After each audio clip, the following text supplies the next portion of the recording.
12th standard English.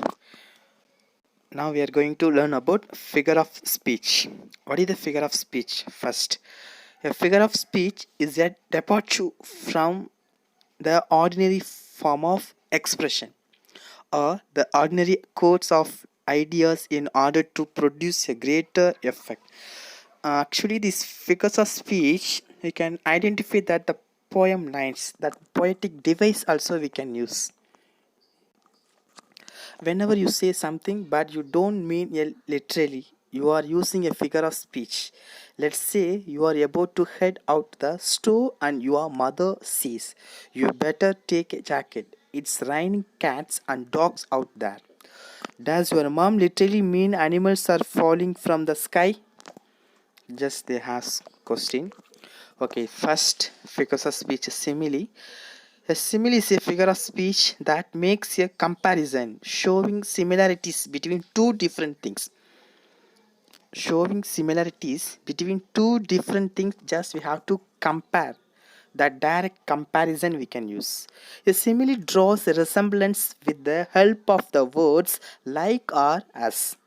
For example, cute as a kitten, as or like. If we have these poem lines, just we can easily identify that the figure of speech simile, like or as. The help of the words like or as.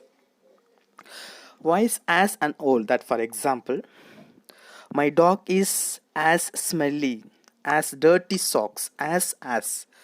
The pizza is as cold as ice. The pizza is as cold as ice. Okay, so for examples here. Similarly, more examples. For more example, she sways like a flower, like she skims like a bird. She hangs like a star. She falls like a tear. His temper was as explosive as a volcano. So that helping of the words, the figures of speech simile like or as. We can easily identify that. Next, metaphor for definition, an implied comparison. So simile is a direct comparison. So metaphor implied indirect comparison between two unlike things that actually have something important in common. For example, the boy was a fish in the water. The boy was a fish in the water. So that's indirect comparison. They compared to the fish, the boy. The definition of a metaphor is similar to the definition of a simile, but there is one important difference between the two. Remember, the definition of simile has two parts. Two unlike things are being compared. The words like or as are used to make the comparison. There will also be two parts to the definition of a metaphor. That's differentiate. A duck out of water. So that's metaphor. A duck out of water. Indirect comparison. Every simile can be compressed into a metaphor, and every metaphor can be expanded into a simile. Thus, instead of saying Akash fought like a lion, simile, that direct comparison. Akash fought like a lion. We can say for metaphor, Akash was a lion in the fight.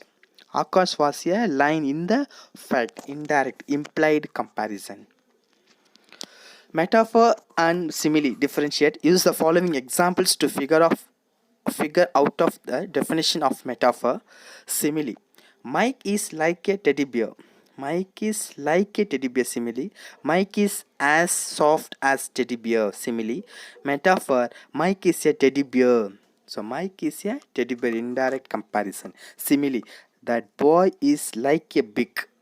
That boy is as messy as a big. Simile. Metaphor. That boy is a big. So that's metaphor. Indirect comparison. Personification. So what is the personification? Personification is a figure of speech in which a thing, an idea, or an animal is given human attributes. The non-human objects are portrayed in such a way that we feel they have the ability to act like human beings. Non-living things compare the human qualities or animals. So it called as personification. For example, the stars danced playfully in the moonlight sky. The stars danced. The stars danced equality of human quality, human beings or animals. Okay, so here compare the stars, non-living thing, star. No, the stars danced playfully in the moonlight sky. All my hopes, Romeo and Juliet hope. Personification. The willow tree shook her long hair. The willow tree shook. It qualities of human qualities, shook and long hair. So they have given the personifications. Correct. Explanation. The example is referring to the way that the willow tree's long branches sway in the wind. By saying shook her long hair, the tree is given characteristic of a human. The tree is given characteristics of a human. For example, the trees scream in the raging wind. Can trees actually scream? No, that is a human trait. So the use of personification here gives a better description of the sound trees make in strong winds. Sound trees, so human qualities, sound. Sound trees make in a strong winds. Strong also human qualities. Alliteration. Alliteration is derived from Latin's word latera. It means letter of alphabet. It is a stylistic device in which a number of words having the same first consonant sound.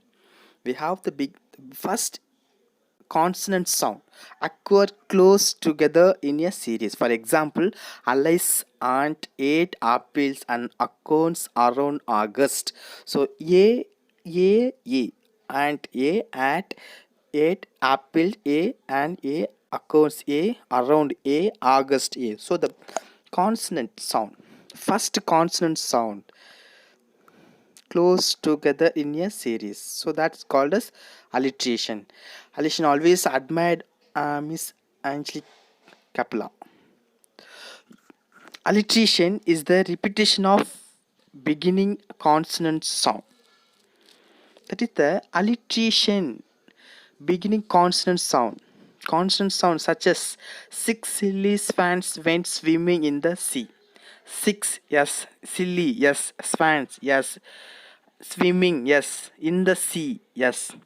It's important to note that not every word in the sentence has to begin with the same letter in order for it to be considered alliteration. It's important to note that not every word in the sentence has to begin with the same letter in order for it to be considered alliteration. In the above example, only 5 out of 8 words begin with an yes. Take a look at the following. Take a look at the following examples of alliteration. Brad wore his blue and brown blaze. B. Okay, Brad, blue, brown, blazers. The alliteration. That's the beginning consonant sound. She springs like a beam on the brow of the tide. Gaily, oh gaily, we glide and we sing. G. So consonant beginning sound. 6 swans went swimming in the sea. Yes, swing. Swans, yes. Swimming, yes. In the sea, yes. Beginning consonant sound. Initial. Onomatopoeia. Onomatopoeia is a word that sounds like its meaning.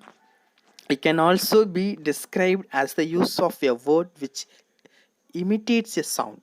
Other examples include screech, where, sizzle, crunch, bang, sharp, roar, growl, click, snap, crackle, and pop. Like its meaning, a word that sound like its meaning. Also be described as the use of a word which imitates a sound. It's called as onomatopoeia. When you see this, you often hear this bus ring. Bus and ring are both example of onomatopoeia. Hyperbole. Think about the following example of hyperbole. You will later select the best definition for this figure of speech. My back up waits on a tone. That overstatement, it called as hyperbole. That's all. If you are giving that overstatement, that's hyperbole. My backpack weighs a ton. The wolf was 100 feet high. Another for example, the wolf was 100 feet high. You would have knocked me over with a feather. I have told you a million times. So there is overstatement. Millions times. Hyperbole is a major exaggeration or overstatement. Authors use this figure of speech to emphasize a point or add humor. Emphasize the point on overstatement or exaggeration. For example, I nearly died laughing. I nearly died laughing. So that's hyperbole. Oxymoron, a figure of speech in which incongruous or contradictory terms appear side by side.